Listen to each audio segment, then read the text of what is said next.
Hello friends, let's talk hydration. First off, I am not a professional.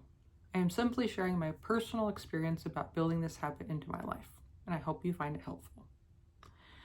I've been tracking my water for several years now. It all started with repeatedly being asked if I drank enough water during difficult blood draws. At the time, I looked up recommendations and came up with the recommendation of drink half of your weight in ounces. So for a while I had been 200 pounds, so it made it very easy to set a goal of 100 ounces a day. So at first I was using the Fitbit app tracker to track my water, or whichever food tracker I was using at the time. Currently I'm using the Water Llama, and I find it helpful because it allows you to track different types of fluids, because each fluid has a different range of hydration it actually gives you.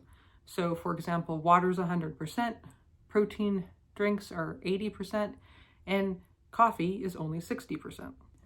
It's helpful to have the option to say what you're drinking.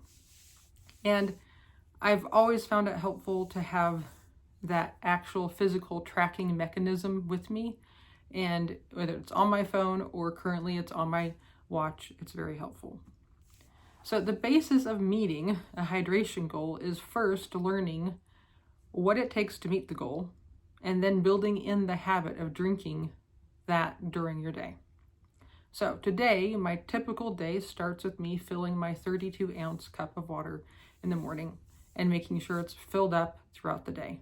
I don't like topping it off. I like drinking it all the way down to the bottom, so I know I drank that much, and then refilling it again. And so during the day, I probably fill it up twice. I may not drink it all, but I definitely fill it up twice. And that cup goes with me everywhere I go. And one of my tips for getting in the drinking is I've made a habit of drinking every single time I'm at a red light or at a stop sign. Basically, I'm driving, I'm stopped, first thing, drink something. And that's really helped. Of course, that tip can be helpful depending on how much driving you do, but that's one of my habits. At breakfast, I include the habit of drinking an herbal tea, and it usually has some half and half in it, and it's sweetened with monk fruit sweetener.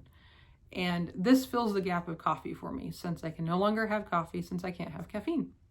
But my particular tea I'm drinking now is a blend of chicory root and dandelion, and it has some bitterness and some floralness that I find I remember with coffee, so it's enjoyable. Next, I drink a Gatorade Zero after my morning exercise. I found drinking one a day is really helpful. This may have something to do with me tending to have low blood pressure, and the extra sodium is helpful. I would love to find a substitute for Gatorade Zero because it's so expensive, but I have found it challenging to find a replacement that sweetens with stevia and has all the same electrolytes.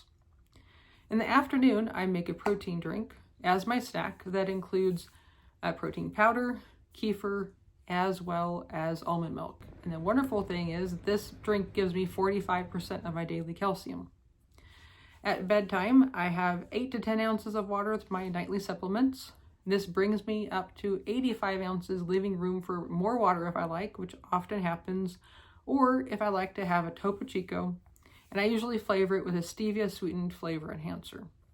I've been told drinking carbonated water doesn't have the same hydration as regular water, but if it's not what I'm relying on for hydration, it should be okay. My hydration needs can change if I am particularly active or if I'm under the weather. After doing this for a while, I can confidently say I am hydrated. Unfortunately, it hasn't made the blood draws any easier. I hope sharing my habit will encourage you to build the same habit as well. Please leave any tips and tricks you know of how to get your hydration in the comments below. Thank you for joining me, and until next time, feel free to like and subscribe.